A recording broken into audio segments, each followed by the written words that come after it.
인류의 역사는 전쟁의 역사라고도 하죠. 마찬가지로 교회의 역사는 이단과의 싸움의 역사라고 해도 과언이 아닙니다. 오늘은 이단 경계주일입니다. 이단은 말 그대로 한문으로 보면은 달을 이자의 끝단자입니다. 처음 시작은 비슷하게 같게 시작했다가 끝이 완전히 달라져 버린 겁니다.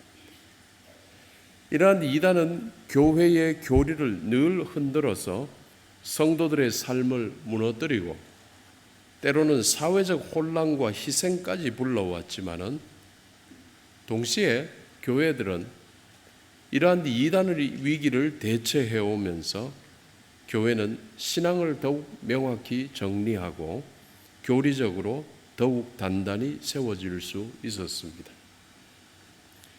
한마디로 교회를 흔드는 수없이 많고 끊임없는 모든 시도가 이단이라고 할 수 있는데, 이 수많은 이단들이 끊임없이 교회를 흔들어 왔지만은 하나님께서는 교회를 분별하여 굳건하게 또한 세워주심을 우리는 믿습니다. 여러분, 오늘날에 우리는 그 어떤 다른 시대들보다, 역사의 시대들보다 혼란한 시대를 살고 있다고 해야 할 것입니다.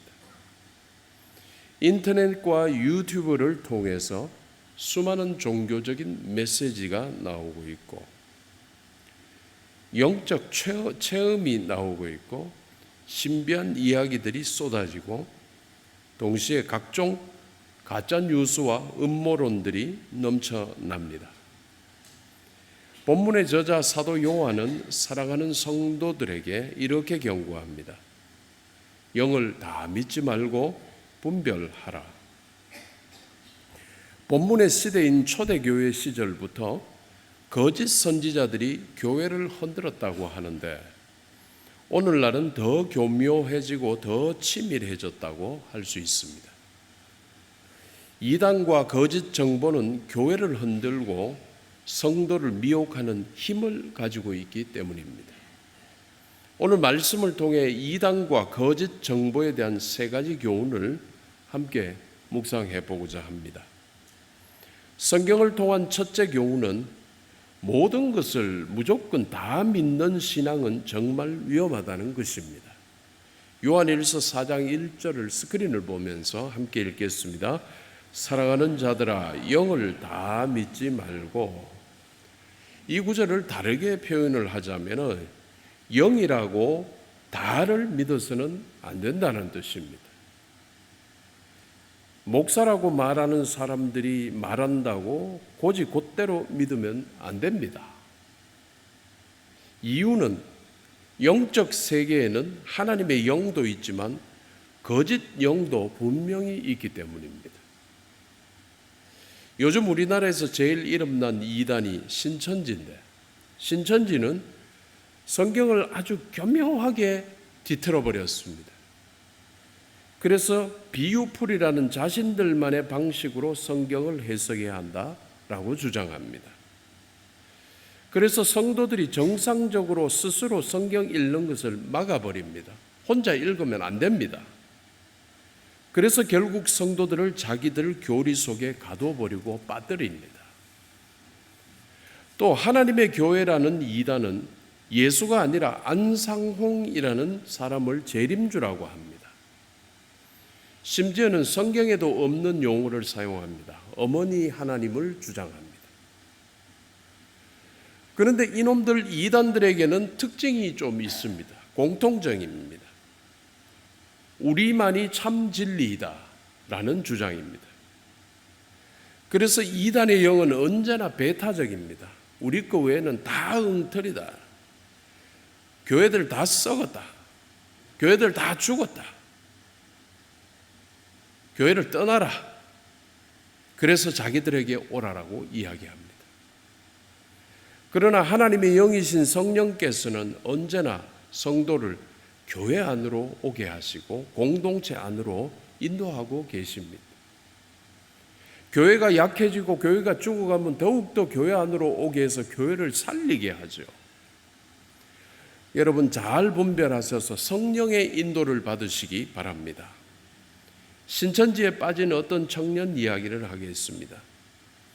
처음에는 그냥 성경 공부인 줄 알고 생각하고 참석했는데 공부를 하면서 가운데서 점점 자기 교회를 비난하고 있더라는 겁니다. 그리고 자기 목사님을 비난하게 됩니다. 뼈가 익으면 고개를 숙이는 것이 자연의 이치이고 하나님이 만드신 이치인데 바른 성경 공부를 했으면 더욱 더 겸손해질 텐데 상황은 정반대였던 겁니다. 결국 그는 가정을 떠나고 부모님과의 관계도 다 깨졌습니다. 이단은 언제나 교회를 떠나라고 합니다. 그러나 여러분, 우리 성령께서는 언제나 여러분을 교회 안으로, 공동체 안으로 인도하신다는 사실을 기억하시기 바랍니다. 성경을 통한 교훈 둘째는 성도는 반드시 분별해야 한다는 겁니다. 요한일서 4장 1절을 우리 스크린을 보면서 함께 읽겠습니다. 사랑하는 자들아, 영을 다 믿지 말고 오직 영들이 하나님께 속하였나 분별하라. 참인지 가짜인지 분별해야 성도가 됩니다. 신천지를 신천지 교회라고도 하지 않고 신천지 성도라고도 하지 않습니다. 집단이고 신도일 뿐입니다. 분별할 수 있을 때 성도입니다. 여러분 집에서 키우는 애완견들 참 사랑스럽지 않습니까? 왜 그리 사랑스러운가? 주인을 알아보고 애교를 부리고 남과 분간하고 주인에게 더 잘 따르고 그래서 사랑스러운 거죠. 그런데 이놈이 주인인지 남인지 분간 못하면 어느 주인이 좋아하겠습니까? 하나님 냄새와 귀신의 냄새가 다르지 않겠습니까? 개도 주인을 분별하는데 성도가 분별 못해서 되겠습니까? 성도라면 분별하지 못하는 일이 없어야 한다는 것입니다. 여기서 9절에서 나왔던 분별하라, 여기서의 분별한다는 말은 금속을 불에 달구어서 진짜인지 가짜인지를 가려내는 행위를 뜻합니다. 그러므로 우리 성도님들도 분별의 능력을 얻기 위해 여러분 노력하시기를 바랍니다. 그러면 성도님들 참과 거짓을 분별할 수 있는 분별의 기준이 뭘까요? 그것은 말씀과 성령과 공동체에 의한 기준이라고 할 수 있는데요. 먼저 성경 말씀을 기준으로 분별해야 합니다. 거짓 가르침은 언제나 성경을 왜곡합니다. 그래서 성경을 바르게 배우고 묵상할 때 진짜와 가짜를 구별해냅니다. 그래서 성경을 읽고 배우고 묵상하고 바른 설교를 듣고 실천하는 일들을 열심히 해야 하는 겁니다. 둘째는 성령을 기준으로 분별해야 합니다.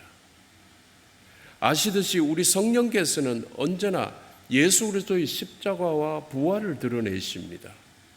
당신의 이름을 드러내시지도 않고 예수 그리스도를 드러내시지만은 거짓 영은 어떤 인물이나 교주를 높이고 있습니다. 혹 어떤 교회 가봤더니만 목사님이 예수님보다 더 대접받고 있더라. 이단입니다.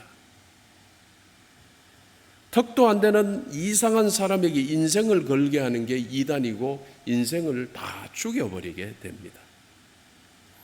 셋째는 공동체와 함께 분별해야 합니다. 자기 똑똑하다고 자기 혼자 자기 기준으로 하다가 전부 다 그대로 넘어갑니다. 혼자 판단하기보다 교회 안에 목회자들 그리고 성도들과 함께 검증받는 것이 정말 안전합니다. 전에 이런 얘기를 들은 적이 있습니다. 은행에서는 위조 지폐를 잡아내야 한다고 합니다. 그래서 은행 관계자들은 이 위조 지폐를 잡아내는 가장 좋은 법은 진짜 지폐를 계속 만져보고 진짜에 익숙해지는 거라고 합니다. 위조를 잡아내려면 위조를 더 연구해야 할 것 같은데 그렇지 않죠. 진짜에 더욱 익숙해지면 가짜가 들어왔을 때 바로 알 수 있다는 겁니다. 이는 성도도 마찬가지 아니겠습니까? 진리이신 성경 말씀에 더욱 성도가 깊이 뿌리를 내릴 때 거짓 교리는 금방 구별되게 되죠. 여러분, 가짜 티가 너무 뚜렷하게 나기 때문입니다. 예를 들어서 하나님의 교회라는 이단, 어머니 하나님을 믿어야 한다고 하는데, 구원받는다고 주장하는데, 성경 어디에도 어머니 하나님이란 말은 없습니다. 말씀을 알면 바로 거짓인 줄 아는데 말씀을 모르면은 또 그런 게 있는가 그런가 해서 빠져들어가게 되고 결국은 망칩니다. 성경은 오직 예수 그리스도만이 구원의 길임을 선포하고 있습니다. 여러분 잘 분별하시기를 축원합니다. 성경 말씀에 입각해서 묵상해 볼 수 있는 셋째 교훈은 오늘날 교회를 위협하는 또 다른 이단 같은 것이 가짜 뉴스와 음모론이라는 거짓 선지자입니다. 요한일서 4장 1절 말씀 우리 함께 봉독하겠습니다. 사랑하는 자들아, 영을 다 믿지 말고 오직 영들이 하나님께 속하였나 분별하라. 많은 거짓 선지자가 세상에 나왔습니다. 이단이 성경을 왜곡하듯 가짜 뉴스는 사실 팩트를 왜곡합니다. 이단이 두려움과 불안을 조장하듯 음모론도 불안을 부추깁니다. 이단이 우리만 진리다라고 말하듯이 음모론자들도 우리만 진실을 안다고 주장합니다. 그러나 결과는 언제나 분열의 결과입니다. 가정과 교회와 사회의 신뢰를 항상 깨뜨리는 방향입니다. 여러분 코로나19 때를 기억하실 겁니다. 이런 이야기들이 돌았습니다. 백신에 칩이 들어있다. 백신 맞으면 3년 안에 죽는다. 이런 음모론이 돌았고 수많은 사람들에게 전문가들인 의사들과 과학자들을 믿을 수 없게 만드는 인식을 퍼뜨렸습니다. 그로 인해 일부 교회 안에서도 두려움과 혼란이 생기기도 했습니다. 그러나 시간 지나 보니 모두 거짓이었죠. 거짓 정보가 신앙까지 흔들어 버릴 수 있다는 사실을 우리는 똑똑히 경험했었습니다. 요즘 또 다른 음모론은 기후위기가 가짜라는 주장입니다. 역시 과학자들을 믿을 수 없다는 인식에서 대두되었습니다. 그러나 여러분, 오늘 우리 사는 지구의 기후위기는 팩트이고 사실임에 분명합니다. 그러므로 성도님들, 우리는 뉴스와 정보도 영적 분별로 받아들여야 할 것입니다. 이 정보가 복음을 세우는가? 이 정보가 평안의 방향인가? 아니면 불안과 분열만을 만드는가? 바로 이 질문이 꼭 필요하다고 할 수 있습니다. 공식적으로 정론으로 인정받는 뉴스 시스템을 통해 정보를 얻으시기 바랍니다. 한두 사람의 주관적이고 왜곡된 생각이 우리 사회의 여론이 되어서는 안 됩니다.